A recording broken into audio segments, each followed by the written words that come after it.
Well, hello and welcome, or welcome back, whichever the case may be, to the Alliance Against Seclusion and Restraint live series. My name is Guy Stevens. I'm the founder and executive director of the Alliance Against Seclusion and Restraint.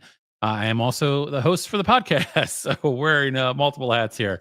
I'm really excited to have you here today. And for those of you that might not be familiar with the Alliance, I'll tell you a little bit about who we are and what we do.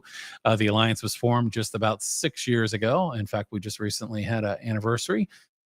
Formed the Alliance really out of a personal experience and journey. I have a son who's neurodivergent who unfortunately experienced physical restraint and seclusion in a school setting. I never knew those things even existed in schools, and that led us on a journey. It led us on a journey that began with kind of a traumatizing experience, really trying to dig into understanding why these things were happening, who they were happening to, and ultimately what we could do differently.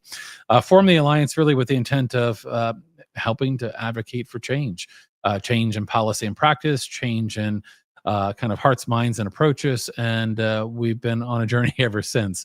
Do a lot of work really around reducing and eliminating punitive and exclusionary discipline and moving away from a lot of outdated and harmful crisis management approaches that are often doing a lot of harm to kids that we really care about. So excited to have you here with us today. And as always, I think we always have great shows. That might be a little bit biased here, but we have a lot of amazing guests, and I'm always excited to bring new guests on and to meet new people. I have Staci Neustadt with us today and Susan Golubock. We're going to be meeting them in just a moment and learning a little bit more about their work at making sense of autism and their collaboration as well. But before we get there, I have a couple of announcements that I want to share. And many of you may be aware that we have a couple of sponsors that have helped us over time with the podcast. And one of those sponsors has been Supportable Solutions, my friend and colleague Connie Persick. And Supportable Solutions is a really amazing company that does a lot of work around coaching, around helping schools move in better directions. Connie also developed something called the Y Toolkit, which is really a different approach to looking at the traditional functional behavioral assessment, which many of you may know how I feel about the typical functional behavioral assessments. Connie's approach is really aligned with all the neuroscience and trauma-informed approaches, and heavily aligns with a lot of the principles that we think are really, really important. I do want to mention here, that they've been a sponsor for us for now a couple of years. And I was going to play Connie's ad, as I often do, but Connie had a post recently on social media that I saw and talks about some of the work that they do. And I thought I'd share this with you, just something a little different. And this is Connie kind of talking about some of their work and how they work in doing things like coaching. And she says, we've learned that small, consistent practices like greeting students, building strong relationships between students and teachers, increasing opportunities to respond, and using co-regulation techniques can make a big difference in reducing behaviors and building a positive school climate. Over the past 3 years, we partnered with the district to audit their building and strengthen these kinds of tier 1 supports. One exciting outcome has been a consistent decrease in their workmen's compensation claims. Each year, while many factors are at play, we're encouraged by the trend and proud to be part of their efforts to create safer, more supportive environments for staff and students. The real power here is in collective research done by John Haiti. Shows that when educators work together to implement simple evidence-based practices, it strengthens the entire school community. Think about how you can get your whole team involved in one small, consistent practice that builds connection and reduces behaviors, whether it's greeting students at the door or validating their feelings when they're distressed. And again, this struck me when I saw it because it talks really to the work that they do in coaching and helping schools to develop new practices. And anyway, I would recommend that you check out Supportable Solutions. Of course, check out the Y Toolkit as well, which is a fantastic tool if you're looking for better ways to support children. Again, want to thank Connie and Supportable Solutions for being a sponsor here for the podcast. Also want to share one other announcement with you before we get to the show. I have something that I actually think is very exciting, and hopefully you will as well. You may have heard recently us make an announcement about a new event that we have coming up, and that is a conference. We did a conference in January called Supporting All Brains that really looked at neurodiversity and neuroscience and better supporting children. We've got an event coming up in May called Beyond Behaviorism, and it's really focused on understanding some of the controversy around behaviorism and why these approaches are often failing kids that really need help the most, and really taking a deep dive into exploring alternatives. This is a 2-day event. It started out as a 1-day event. Then suddenly we had all these great topics. And I said, well, gee, we can't just cut it short. We need to have a 2-day event. So we have a 2-day event. It's on May 9th and 14th. And it is an all-day event. It starts at, I think, 9 in the morning Eastern time.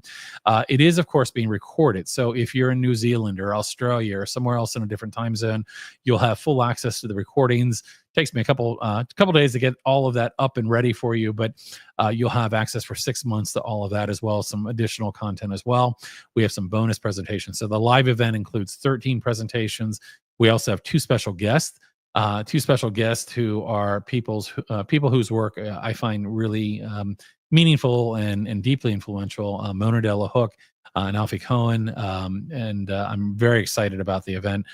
Tickets are on sale. We make every effort to really kind of keep these affordable as well. So we actually have them for $79 for both days and the recordings.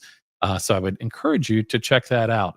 You can go to our website, endseclusion.org, and it's linked on the homepage there. You'll see information about it, and check it out. Hope you can join us for the event. So with that, let me go ahead and shift into why we are here today. I'm going to go ahead and bring up our guests, and after bringing them up, I'm going to share with you a little bit about each of them. Staci Neustadt is the CEO of Making Sense of Autism, is a licensed speech-language pathologist with over 20 years of experience providing individual and group therapy, training, mentorship, and leadership. In 2019, Staci joined Susan in developing the Neuro-Strengths Based Support for Autism Framework. Staci is passionate about creating a paradigm shift for therapists to holistically support autistic clients, and for autistic clients to feel seen and heard as they build on their strengths and contribute their gifts to their community. I love that. And we also have with us Susan Golubock. Susan is a retired occupational therapist, but not too retired because you seem to be working pretty hard here. She has received her master's degree in occupational therapy from Western Michigan University in 1968, a master's of education degree in special education technology in 1995. She was diagnosed on the Autism Spectrum in 1999. Most of her career has been spent in school-based practice. Susan has been a keynote speaker and presenter at various conferences. Susan developed the Neuro-Strengths Based Framework, supports for Autism Framework, which comes from her personal experience as an autistic individual and professional experience as an occupational therapist who worked with autistic clients. She grew up trying to be like everyone else. And I've seen some of your interviews and talking about this, and we might hit on some of this as well. You succeeded in masking, but there was a great cost of never developing a sense of self, which led to symptoms of post-traumatic stress. When she finally was diagnosed in her early 50s, she learned that there were other options for how to think and behave, which radically changed her life for the better. Susan's passion is to educate parents and professionals so that autistic individuals in their lives are understood. Such an important thing. We often talk here about the kids that are misunderstood, and certainly a lot of autistic children find themselves on the other side of being misunderstood. And what I know all too well is that misunderstood children find themselves on the other side of a lot of punitive, exclusionary discipline and trauma, as you mentioned. So Susan and Staci, welcome. It's great to have you both here. I'm very excited to have an opportunity to chat with you and share a little bit more about the work that you do. And I know you've got a little presentation for us as well. So thank you for joining us today. Thanks for having us. We're excited to be here. Absolutely. And you're joining us from two different states. So we were balancing the time zones here. Colorado and Arizona, right? Am I right there? Yeah. Okay, perfect. Yeah. Texas kept popping in my mind. I'm like, there's no Texas here. I do want to encourage people that are watching live. And typically when we do these, we have a number of people that watch live. We have a lot of people that go back and watch the recordings afterwards. And of course, we'll share those when they're available. But if you are watching live, let us know in the chat who you are and where you're from. It's always fun to see. And I know not everybody has a chance to kind of pop in and tell us who they are and where they're from. But I really enjoy seeing, see some familiar names pop up and see people sometimes from all over the world that will be joining us. And in fact, it happens so frequently that I have a pretty good idea of what time it is in Australia or New Zealand right now. So hopefully we have some people joining us from all over today. So we're really excited to have you both here today. And I know we've got a a presentation to share. But before we get to the presentation, I just, I read your bios and we shared that information, but I'd like to share with our audience a little bit more about, kind of who you are and what's brought you to where you are. I think you'll agree with me that life is a journey, and sometimes you don't know where it's taking you. Certainly, I wouldn't have imagined 7 years ago when I worked for a university in the environmental science field that I would be leaving my job to start a nonprofit to advocate for children, but it's kind of where life has brought me. But I'd like to learn a little bit more about each of you and kind of what has brought you to where you are. And Staci, I'm going to start with you. I know we talked about you as a speech language pathologist. And it's interesting because, I have an opportunity to work with a lot of professionals in a lot of different roles, and OTs and SLPs are some of the people that, I find are often some of the best at really understanding kids and what they need. People that are approaching it from a different standpoint sometimes have very different ideas, but it's the SLPs, the OTs, sometimes the counselors and therapists that all tend to have really, I think, perspective. So if you would, tell us a little bit more about kind of what has brought you to where you are now, as the CEO of Making Sense of Autism. Tell us a little bit about your journey, if you would. Absolutely. So I knew when I started in the field of supporting autistic individuals back in the late 1990s, I worked as what they call habilitation providers at the time, which they call RBTs now. And I walked into this house and my supervisor told me, oh, when he starts to stim, squirt him with a water bottle. And I knew, I was like, oh my goodness, what are you telling me to do? I knew at that moment that was wrong. I wasn't going to work there anymore. And that was not how I wanted to treat the kids that I was supporting. And so I became a speech language pathologist in the early 2000s and loved child-led therapy, floor time, anything that took the child's lead. And I really connected with the kids that way. But I still kind of had this feeling of, oh, there's just something missing, especially if I was struggling in the session with achieving goals or working on the skills that what I call now are deficits. And it just wasn't working. I worked along Sue. I met her in the early 2000s. And I just remember every little thing that she taught me, I just absorbed and just thought, oh yeah, this really works. And then we kind of went our own ways, but reconnected in 2019 when she shared the Neuro-Strengths Based Support for Autism Framework. And since then, my mindset has shifted from viewing kids through the lens of a deficit to seeing their strengths, to supporting what they're needing, supporting and observing what we call as behaviors, really differences that are oftentimes a cry for help, a cry for needing support, a cry for some sensory regulation. And so it's made such a world of a difference in not only my therapy sessions, but even just connecting with my autistic clients, as well as helping their parents understand better. So it's been an amazing shift. Yeah, no, I hear you. It sounds like quite a journey. It's interesting as you were sharing kind of that early experience, and of course, I mean, one of the things that I find upsetting is just to know that there are still places where those kinds of things are prevalent. Yeah. Even though some of the some things have maybe changed in some regard, there's still a lot of things that align with that. I'm reminded that in Massachusetts there's still a facility that uses electric shock on autistic children as a way to control and modify behavior, the Judge Rotenberg Center. And it's and I've even heard stories more recently about people like spraying kids with lemon juice, and it's just really awful. But I appreciate you sharing that and sharing your journey. Do want to just pause here and say a couple of people have introduced themselves. We have Accessible Charlotte joining from Charlotte, North Carolina, beautiful area. Have Moat from Ontario, Canada, and great to see one of our Canadian friends here today. We've got a lot of people that are part of our community in Canada. And Nicole here from Montclair, New Jersey. Others, if you're watching live, feel free to jump in and let us know who you are and where you're from. Sue, I want to shift over to you for a second. You have a, even just what I shared in your bio was really interesting. And of course, your own professional journey, but then discovery and the reflections that probably led to. And it's interesting because it seems that more and more, I'm finding that the families that are coming to us and the children that we're often trying to help and support, often autistic, often, ADHD, neurodivergent children. And it seems that we more and more are finding parents that are getting diagnosed themselves kind of later in life. But if you would share a little bit with us about kind of your journey, and the, not only the professional part of it, but if you would, a little bit about that revelation and how it's changed and how it's influenced the work that you're doing. Yes, thank you for the opportunity, Guy.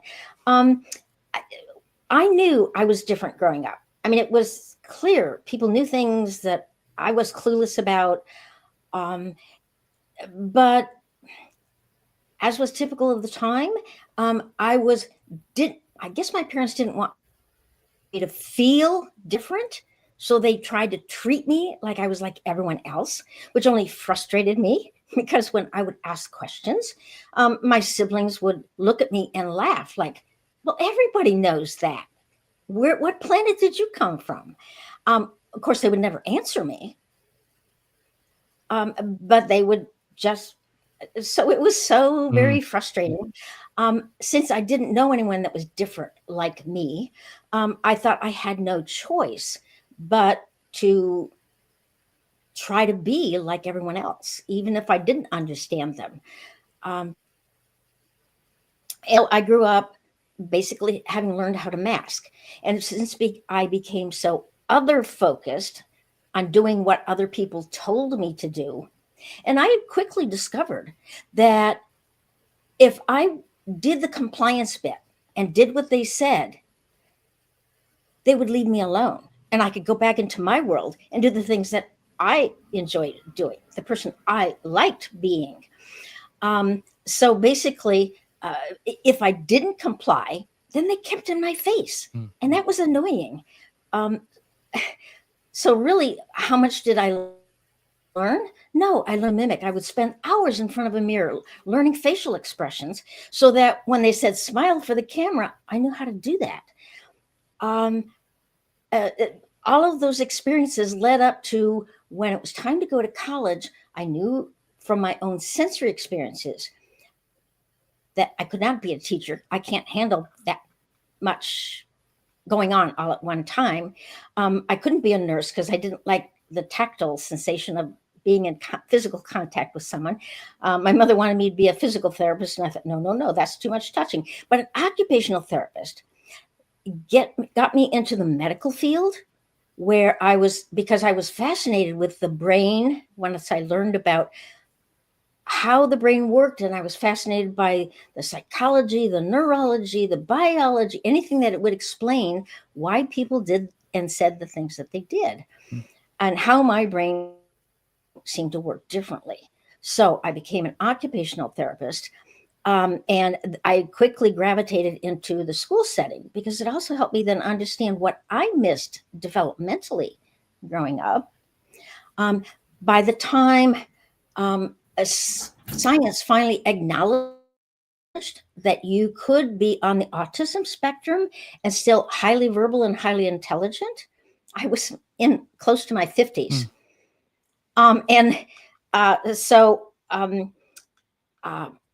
But I would observe the autistic clients that I was working with, and I could relate much easier to them than I could the non-autistic ones. So essentially, I self-discovered and realized that I had a right to be the person I was born to be. And it took years to let go of the anger that I had built up at being denied that right. and I was angry at people because they couldn't answer my questions. I got a diagnosis, not that I needed one, Mm-hmm. but I had to, so that I could ask people and say, look, I'm on the autism spectrum, so I don't always catch this or that information. Could you explain it to me? At least it gave me a chance, a reason why people would then answer my questions. Because if I looked like I was neurotypical, they couldn't understand why I would even ask them. So it made a huge difference to me. And then, of course, when it came to working with my autistic clients, man, I could relate. I specialized in sensory processing disorders. I specialized in auditory processing. I went back and got a master's in assistive technology. And then I specialized again in executive functioning. All of these things weren't things I knew I struggled with. And of course, I was able to then use that information to help my clients. So when I got to the point where Staci and I were working together, she was intrigued enough to ask me if I would try to explain some of the things I did and why I did them. She, at that time, was director of the other therapists. And so I would meet with them. And that's how I got into putting all of the information that I had gathered about the brain, how it worked. And of course, that was my other passion, was scientific research. We've had decades of researchers looking for a cure for autism. I instead took that information and said, hey, this explains how our brain works based on my personal experience. It explains why I respond the way I do, why I learn the way I do. So why not use it to support us and help us to be able to learn the way our autistic brain is supposed to work. And I've had such tremendous success working with autistic individuals using this approach. And that's what I have passed on, put into the framework, and passed on to Staci, who has the ability that I don't have of pulling it all together and spreading the word, and hopefully influencing others to recognize that there's a better way to work with autistic individuals than what we've been doing. And not only a better way to work with them, but better way to think about autistic individuals, right? As I was hearing, you share this, and and of course reflecting on kind of this idea of, just reflecting on the fact that kind of autism acceptance, and of course, I still see people out there talking about autism awareness, and there's still a lot of ideas. And in fact, some that are even getting a little bit more momentum that scare me about how people view autistic individuals and other neurodivergent individuals. And I feel like there's been some positive progress and stories like yours and really trying to understand and better support. I've always been a proponent of kind of moving people away from the medical model, or kind of that deficit-based mindset, to understanding, like, how do we remove barriers and better support individials. And there's been some positive progress there, but we are not out of the woods at all with any of this.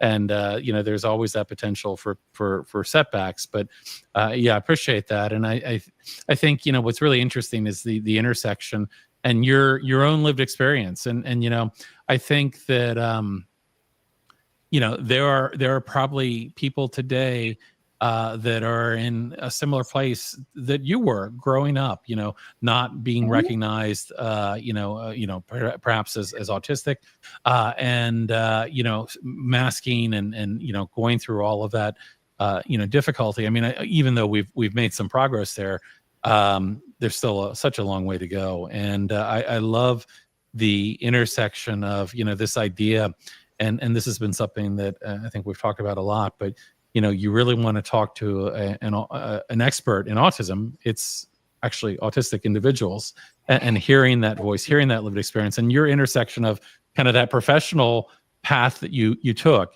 I think it makes a lot of sense as you explained it. And I loved how you explained it, because that was kind of what you felt and kind of what went through. But What a probably an amazing place for you to end up, though. I mean, I think that occupational therapists see and understand and have the background around behavior that is missing in so many that work with and support children when it comes to understanding human development and all of these things that's so critical. So I love that.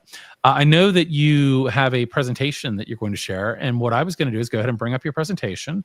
And what we agreed to was that I'm going to stick around while you present, and I might pop in with a question or a thought or something random. But I also want to put an invitation out there. If you're watching live and you have a question or a comment, feel free to put that in the chat. So as we're going through this, and we'll try to get to a couple of questions if we get them in the chat. But otherwise, let me go ahead and hand it over to you, and I'll let you kind of start off in your presentation, and we'll go from there. Wonderful. So what we want to share today is understanding the autistic strengths and differences and why it's really essential for meaningful support. So I'll let Sue share first. Okay. The traditional methods often focus on control, not understanding, which leads to trauma, shutdowns, aggression. We're fighting for ourselves, or in order to not get ourselves in trouble, we just shut down. What do we have? We have the two extremes because we are pushed to make that decision. We are taught, here are your good behaviors, and these are the behaviors that are going to get you in trouble. So what choice do we have? Because when our needs are not met, how else can we express it? And this is how typical children express it, through their behavior. They're saying, I can't, I don't understand, it's not within my realm to do. They're telling you through their behavior because they don't know how to express it through words. So we either end up what's called fawning, which is a new term to me, but basically it means compliance. We simply go along, which is what I ended up doing, and masking, which means pretending to be who we are not. Unfortunately, when you expect us to do that 24/7, even within our own home, because family members expect it, our siblings expect it. The only time we have to ourselves is when we're alone in our room. Hopefully, we've got at least that, where we can be ourselves. And that's tough. Staci, can you advance it? Yeah. Oh, okay. So when you understand the autistic brain, how our brain works differently, so much of the time they simply think the autistic brain is missing. We're slow to develop, and we're missing things that if we just give you and teach you those things, you'll be like everyone else. That's been the assumption behind the way things are happening right now. What I'm saying is no, and every autistic I know is saying our brain works differently. And the difference, and for some reason the animation isn't working, but autistic individuals often think about what neurotypicals just know. Typical people pick things up that if I asked you, well, how do you know that? Well, I don't know. I just know it. It just is. But autistics don't have that, what we call street smarts, where we just pick up and know things. So therefore, we have to think more. We use the cognitive thinking area of our brain for things that the neurotypical brain does easily and automatically without even thinking about it. And I love the comparison Staci did on this. The difference between a Google search, where you put in the parameters of what it is you're looking for, and boop, instantly. Now we've got AI that gives you even more information and summarizes it. And man, it makes it so easy. You don't have to think. But the autistic brain is like an old-fashioned filing cabinet. We have to figure out first which drawer to go to, which area of the brain to search for that information. And then we have to sort through all the details that we have collected in that area as to which might be relevant. And sometimes there's way too many things that may be relevant, and we don't know what to choose that is the right choice to make, and which ones to discard. So we kind of have a filtering challenge because we're working with files in a filing cabinet. And that makes it slower for us to process things. And then you say, okay, it's not a matter of I am in an isolation booth where I can focus and go through the filing cabinet, but there's always an environment around me. And I have sensory hypersensitivities. And so when I'm hearing competing sounds and I can't block them out like the neurotypical brain can, other people are chattering, or there's a car backfiring, all of those sounds and sights, people moving around. Being in a restaurant was overwhelming for me because people were constantly talking, constantly moving. There were smells. It was horrible. Learning to go to lunch with a friend, I finally mastered the ability to go there and eat without choking on my food because I had to focus on swallowing, that most people don't ever think about. And then try to listen to what people were saying. And then when I explained this to the counselor that I was trying to seek a diagnosis from, and she said, well, what did you learn about your friends? My jaw dropped. It never even occurred to me. That was the reason why people like to socialize over food. It was work to pull all that together. And then I was, the reason behind it, no one ever explained the reason you do that is to get to know other people. I was surviving. So if people can't appreciate that, they make the assumption that we are like they are, and that everything comes easily and automatically. And that's not the case. And so what do we do when we're stressed?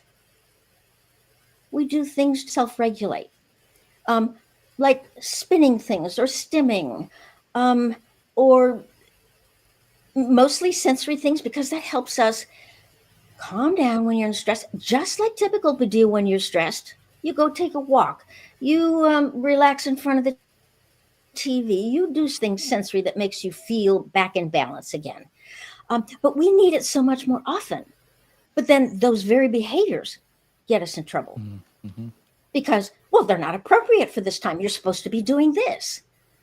So it's a catch-22. We're damned if we do and damned if we don't. And if you don't understand that, then you're going to see behaviors that your reaction is, well, we've got to correct the behavior, and then you can do what you're supposed to be doing. You're not seeing that my behavior is telling you, I have a very strong need here and I need support. Please help. And Staci, I think this is one of the biggest components of why there are behaviors in schools. Sue, you just talked about all these pieces, the sensory, the expectation of these students that they can just pull this information easily because they did it the day before or they've done it before.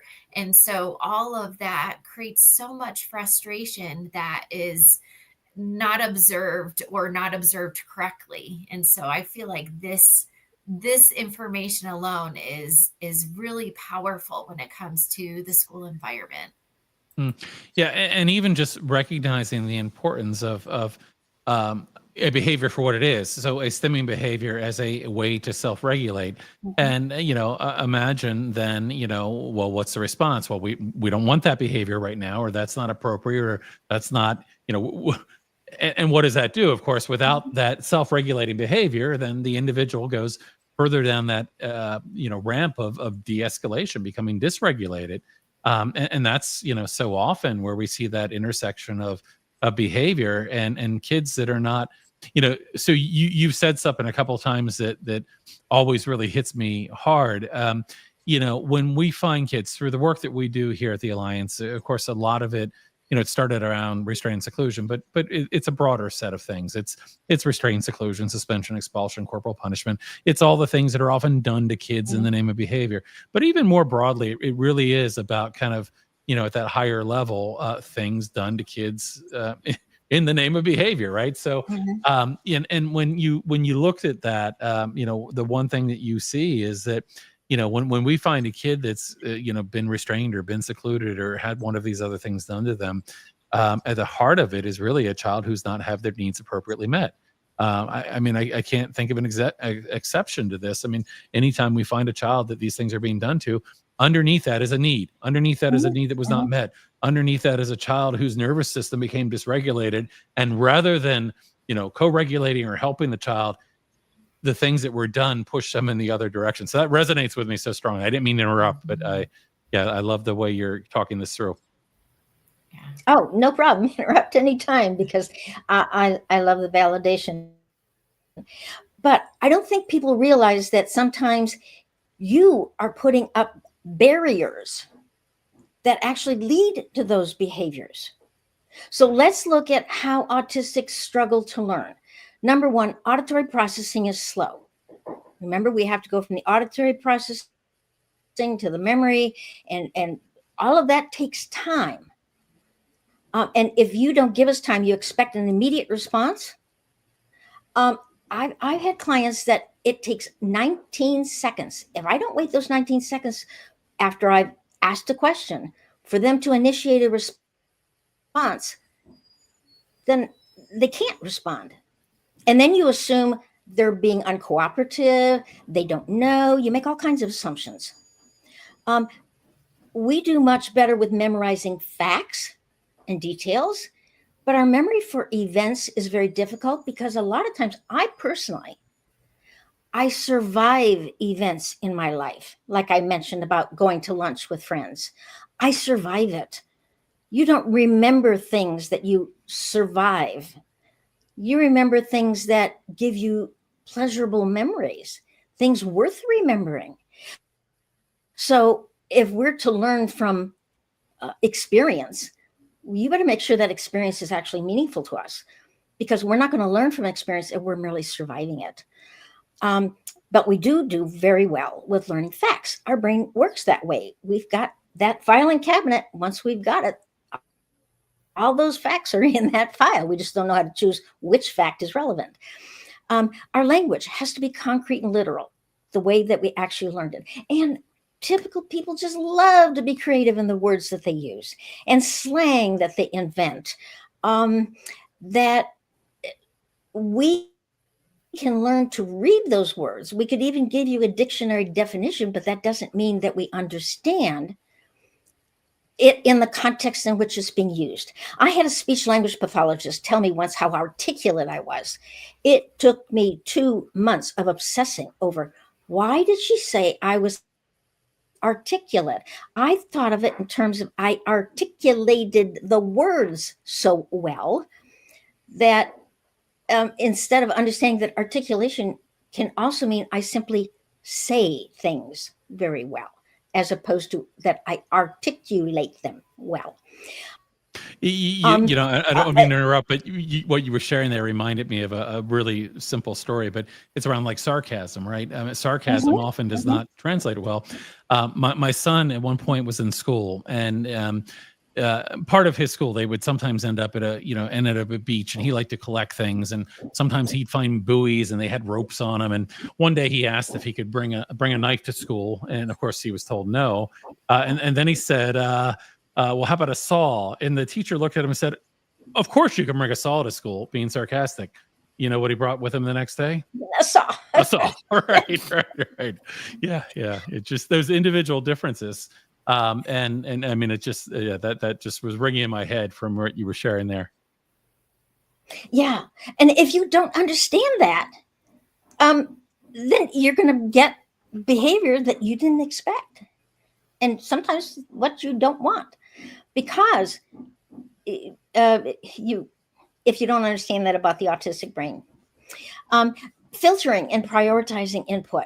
We take in a wealth of information, and unlike the typical brain that can filter out and ignore and focus on what they want to focus, like you go into a mall and you focus on the store you're going to buy, you keep that uppermost in your mind, and that gives you direction. I go to a mall and I'm overwhelmed with all the sights, the movement, and trying to find my way to where I want to go. By the time I go there, I don't remember what it was I was going there for. I just can't filter and prioritize very easily with my ancient filing system. Even body and emotional awareness. If I'm in a survival mode, I'm not tuned into anything except surviving the moment. I'm not tuned into the gut feelings that I have or the emotions that I experience. So when you ask me, how did you feel about that? I don't know. What's a feeling? I had my husband ask me once, I want to do something that you want. What do you want? And my answer was, this was 25 years of marriage. And I said, I don't know. What's a want? That's an abstract term. What's a want? I had no wants. Well, whatever it is you want. Well, see, remember, I was other focused, and I had no sense of self. So without a sense of self, I had no wants. But we struggle with that body and emotional awareness.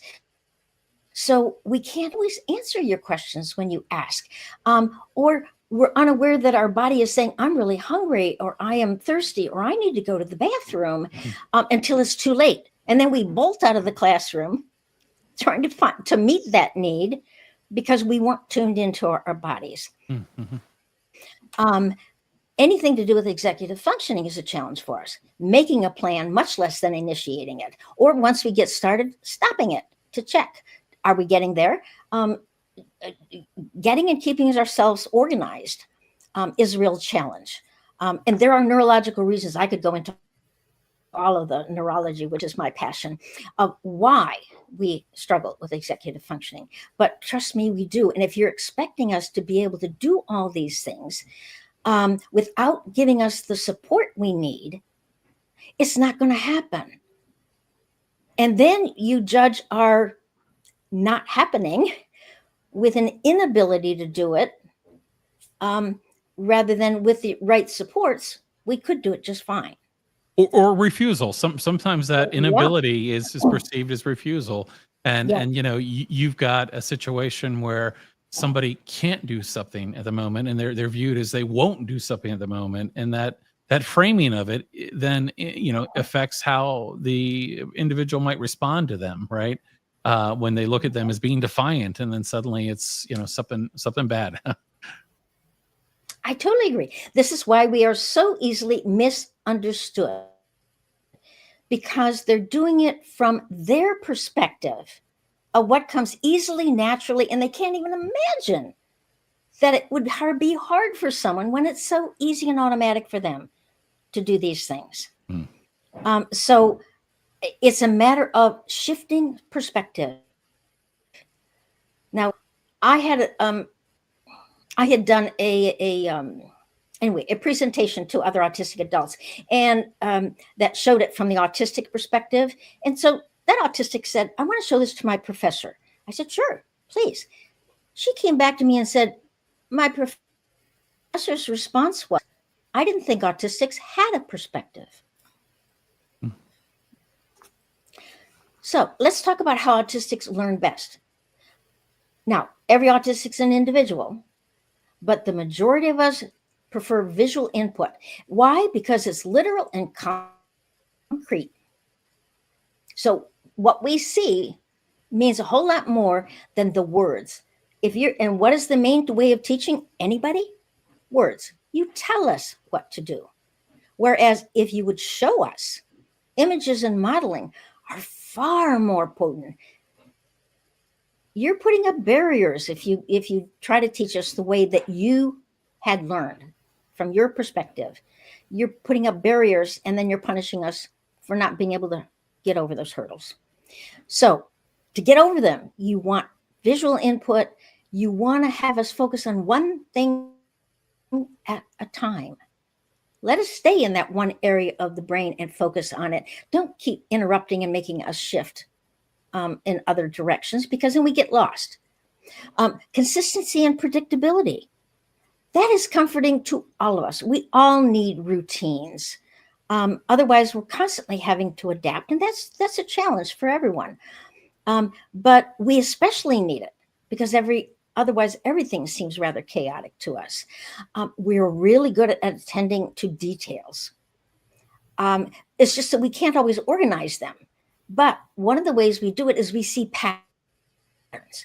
If you show us, hey, look, if we do it this way, this way, this way, this way, there's a pattern, and we can follow that same pattern, but with different objects. Now you're teaching us flexible thinking, flexibility, and yet we're accused of being inflexible, but you don't teach us that way. Especially ABA teaches us, do it the same way every time. And then if someone does it other than the way we were taught, we get angry with them because you're doing it the wrong way. Now we're misunderstood because we're trying to control other people. But that's how we learned it. That's how we were taught, is rigid, repetitive, do it this way over and over until we've mastered it. And then if that's not acceptable, we're in trouble. Relevance. We all like to think, are you making this relevant to what we already know and that we understand? Or you're teaching it to us, and this gets into teaching deficits. Why do we have to learn that? It's hard enough to learn the things we do learn, but why do we have to learn the things that have no relevance to our life? It doesn't mean anything to me, and yet they insist on it because it's the curriculum. Or this test says you're deficient in this area, so therefore we have to catch you up, teach you how to do it. Where is the motivation in learning in that? To allow for our body emotional awareness, we need check-in breaks every once in a while. When we transition from one to the other, why not give us a check-in? Okay, do you need to take a short break to rest your brain? Do you need to get some water? Do you need to go to the bathroom? Have us check in on things that we've been ignoring in order to focus on what we're supposed to be doing. Give us a chance to check in so that we're ready to start the next one. Give us alternative positions. Do we always have to sit at a table to learn? No, we get more input from our body. We have sometimes that need for sensory input to our body. Any input to the muscles and joints is calming. So when we fidget in our seat and we want to stand up instead of stay seated, we get in trouble. But our bodies are saying, I need to stretch these muscles. I need to feel my body. And that's going to calm me back down. It's going to help me feel more integrated and together. But this constantly sitting, I don't get any sensory input to help me feel like I'm together. The same thing with controlling the environment. Be aware of the impact that the environment has on our ability, because we can't filter out those extraneous sounds of a kid crunching the paper or scratching the pencil against a paper. We hear all of that. And that's very distracting. Technology. This is why I went back and got a master's in special education technology, is because I knew technology and the use of assistive devices made what I had to do easier. And therefore, I could be more independent. That's the support that I find. When I can focus on the visual computer screen, I can then block out most of the environment because I've got one thing that I can focus on. So again, if your teaching is teaching to the areas in which we struggle, you're going to get behaviors. To eliminate those behaviors, teach the way we learn. Yeah, I love that you made the point as you were getting through this about kind of, being individuals. And the thing that always sticks in my mind is and I don't recall who first said this, but it was something along the lines of, if you met one autistic individual, you met one autistic individual. There are such, certainly a lot of the things that you're sharing, I think would be common in many to different levels. And, but it's important to always keep that in mind, that individual differences can be significant. And, because, this is something that I've seen, and I'm gonna bet for sure that you've seen it in the work that you do. But sometimes people have almost polar images of what it means to be autistic. They think about maybe a child that's a non-speaking autistic child, and then they think about a child that is highly driven by specialized interests, and they have these almost caricatures of what they imagine being autistic is like. And I think that often means that they're not able to really understand and support the individual differences, which seems so critical to all of this. Oh, I totally agree. And this is why every program, and this is why the framework that I've developed is strongly on individualization. Get to know that child. What are their barriers? What are the things that trigger them? We do an extensive assessment to determine not what their deficits are, but who they are as an individual. And therefore, we can provide the right supports for that individual that's going to work for that individual. And it doesn't apply to every single autistic person. One of the things that the deficit model unfortunately does is it ignores strengths. Mm-hmm. And unfortunately, a lot of times the strengths, people don't even recognize an autistic strength because they look at it as a deficit. Our ability to hyper-focus, well, that's a deficit because you didn't notice these things that were supposed to. I mean, the whole class got up and walked to the door, and you're still sitting there because you didn't notice. Well, yeah, then it looks like a deficit. I was so hyper-focused on it, on what I was trying to accomplish, and that I didn't want to stop. So, yeah, and of course, when we get on our special area of interest, that unfortunately the person we're sharing it with doesn't share that interest, then it's looked at as not a strength, but a deficit, again, because we have a tendency, like everyone wants to, we want to share the good things in our lives, the things that are meaningful to us. Wanting to share it is a human trait we all have. Unfortunately, because of the executive functioning, we don't always know how to stop when it's time. And so we end up, people look at it as a deficit. So therefore, no, you can engage in your special interest as a reward if you do what I want you to do and focus on the non-meaningful stuff that I am trying to teach you. But it was so easy. I simply went on the internet and I Googled math and dinosaurs, geography and dinosaurs. You can teach every single one of those subjects by including their special interest, to make math more meaningful, to make geography more meaningful. It took seconds on the internet to find resources. And isn't that really what an individual education plan should really be about? Yeah. Rather than there are these three cookie cutter holes and you've got to fit into one of these. I mean, there's often, you're bringing up the example, but it often doesn't take this huge effort to be able to really support somebody's individual strengths and needs. Not at all. And the interesting thing is that if we were supporting the autistic special interest throughout their educational years, maybe there wouldn't be 85% of autistic adults unemployed and still living with parents. I mean, look at, you can build in their ability, they start with lining up cars. Well, okay, maybe they'll end up organizing a whole section, or putting things on shelves, or putting books as a librarian. Anything that uses that strength and that fascination with organization and seeing patterns, that can translate into a career.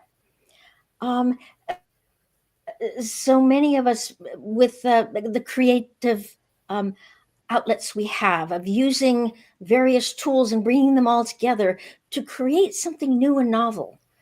Why not move us throughout our whole, but the IEP, I mean, when my years of working, almost 40 years of working in a school setting and IEPs, and then when we get to transition plans, I mean, they still don't have the idea of a transition plan that's going to lead them anywhere. Mm. All they're concerned with is, are they going to have a place to live and somebody to tell them what to do? And I mean, that's all a transition plan is they're concerned with. Mm. They're not concerned with, have we given them the tools to pursue a career in a specific area and the guidance to go there? No, that still doesn't exist. Yeah. So I just want to give you just a quick heads up on the time, because somehow our time has been going by very quickly, and I'm realizing, and I told you that I would try to have you out at the bottom here, but we are kind of getting close on our time here, so I just wanted to make you aware. So I know that you've got some company coming over, so we can have Staci kind of take on, but if you do need to drop off, just let me know. Okay, not a problem. Okay. So really what Sue has explained in all of these slides is the small circle, but a huge impact, the foundation of our framework, which is understanding the brain differences. This whole framework is really deep in neuroscience because, as Sue mentioned, that is her passion. She loves the brain. And, as I listen to other podcasts, I feel like a lot of people are diving into neuroscience, how the brain works, the psychology behind whether it's marketing, the psychology behind even just our emotions and our sensory system. I love to see that is more integrated into other programs. And so I'm hoping it builds traction, because what Sue and I have seen is, I don't know that people really see the benefit of it yet, but we do, because when you understand how the autistic brain works, just as Sue described, the inconsistency, the knowing brain versus the thinking brain, how autistics pull information that they know, it looks different to you because you don't do it that way, but that doesn't mean that it's the wrong way. And so understanding is that foundation, and then providing the supports that are meaningful. And again, just because it worked for you does not mean that it's going to work for an autistic individual. And so Sue has developed several assistive tech tools that I use in therapy. And now that I have been using a lot of them and thinking about them, are tools for give and take of a relationship, are tools for problem solving, are tools for just right learning which support that fear of failure. Those are all soft skills that you cannot teach in a hard way. And you can't necessarily teach it the way you learned. You have to teach it in a way that autistics understand, which is why Sue developed the tools that she did. And what we saw in our research that we did with our beta testing, and our research that we did with 16 OTs and SLPs, and even just in our talking with therapists who have implemented this framework, is we see connection. We see connections, and we see goals being achieved. I have a really great story I have to share. My speech assistant has been with this client since he was 3. He's 8. She started her sessions on the other side of his bedroom door because he did not like people coming into his house. He didn't like change. So it took them a good 3 months before he would even come out of his bedroom and trust her and start to build that relationship. So fast forward, he's 8 now. She texted me last week and showed me a picture of a squishmallow he bought for her.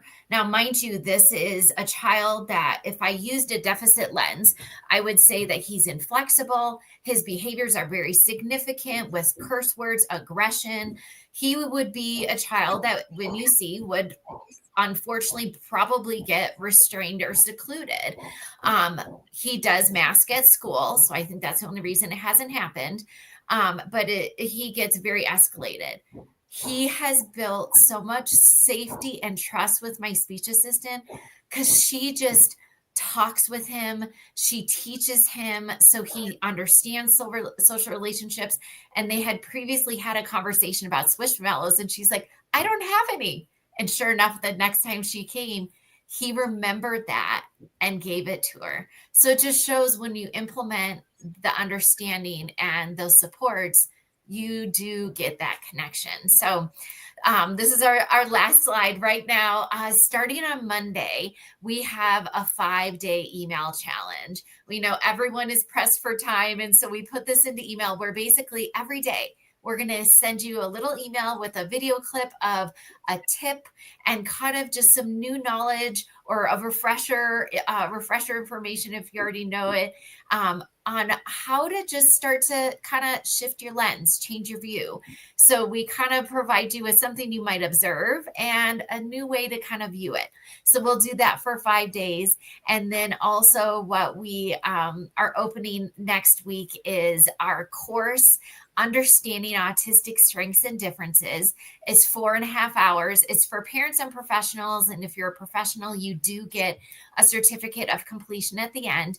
And we're offering all of your listeners $100 off if you use that promo code AARS. And so we're excited to offer this information to your audience and really everyone, because we're really, as you can see, we're passionate about, just as AASR is about shifting the view, shifting the lens, and building that connection. Yeah, I mean, that's such a critical part of this. I mean, I don't want to overstate this, but I believe that lens shift is 90% of the work, and, when you get people to see things differently, they suddenly can build capacity to do things differently. But it doesn't happen unless you can see things differently. And I'm like you, I'm a big fan of the neuroscience, although I'm sure I could learn a lot from you and your with your experiencing background. But I mean, I'm a big fan of just even having people understand behavior through that lens of the brain and nervous system. When you understand behavior through that lens, rather than looking at all behaviors as if it were intentional and trying to reward and consequence it away, you see things very differently. When you understand stress responses and you understand behavior that's kind of bottom up rather than kind of that cognitive, thoughtful, top down behavior, you see things so much differently. And there's such I think a amazing opportunity then to respond differently. That lens shift is so critical. So I definitely want to encourage people, if you're listening, definitely check out that free 5-day challenge. And you've got the course here as well. And I know you've got other courses that you've developed as well. Is that correct? We do. So we have a course that's actually specific for autistic individuals. And if kids are, teens, we really recommend you watch it with the parents.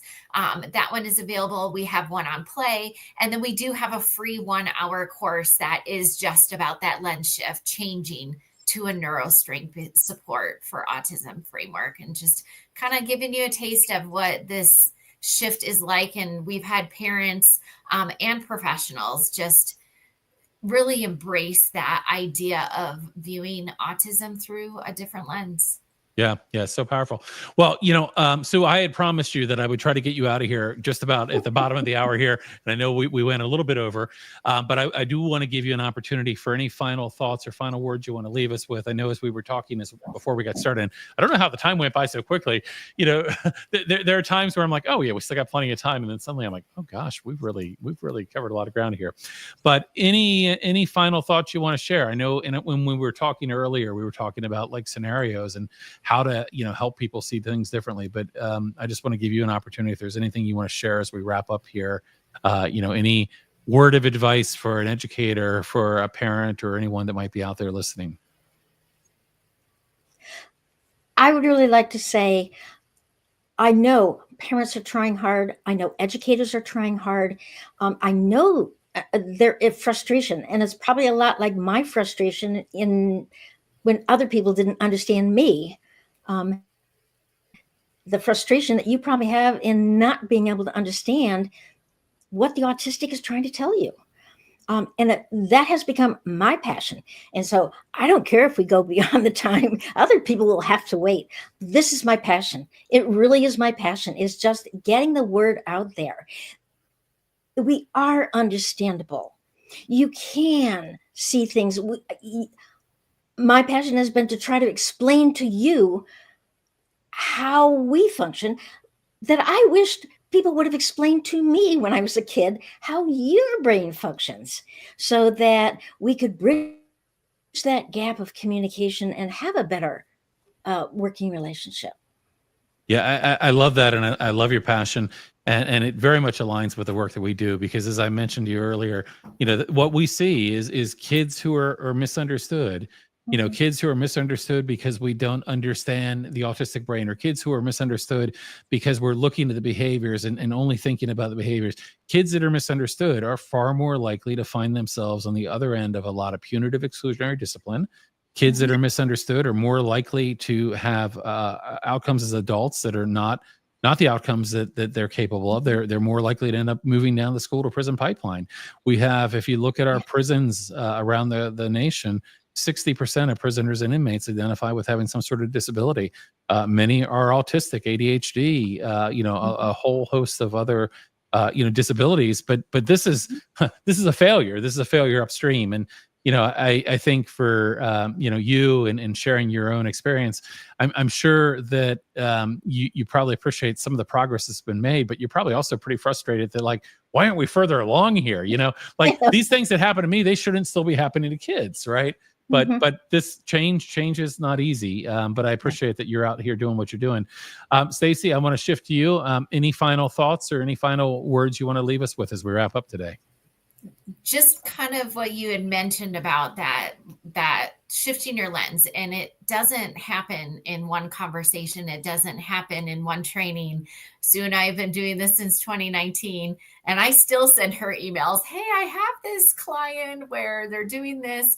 It takes time. And so give yourself grace, and it's about community. And so I appreciate you having us on today, because it takes a community to bounce ideas off, to just keep reminding us that we're on the right path, and we're all here for each other. I love community. I love grace. One of the quotes that's in probably just about every presentation I ever give is the quote from Maya Angelou, that do the best you can until you know better, then when you know better, do better. That's what this is about. This is not about judgment. This is not about shame or blame. This is not about saying that you're doing things wrong. It's about, there's this potential with the information that you bring forward, this potential with neuroscience, this potential with a different lens of seeing things differently and being able to do things differently. And that's so, so powerful. I want to thank you both for joining me. It's been great to get to know you a little bit here. And I know I had a chance to talk to you previously. I love being able to connect with people that are doing amazing work and really helping to bring about a difference. I'm a big believer that, you make a difference for one child, you've made a difference that's worth making. And the work that you're doing is no doubt having a much larger impact than that. So I want to thank you both for joining me here today. We're going to wrap up, and I'm going to say goodbye to everybody in a minute, but I just invite you to hang around for one more second, Sue, and then I will let you go. So we will just say goodbye, and we'll see everybody else again next time.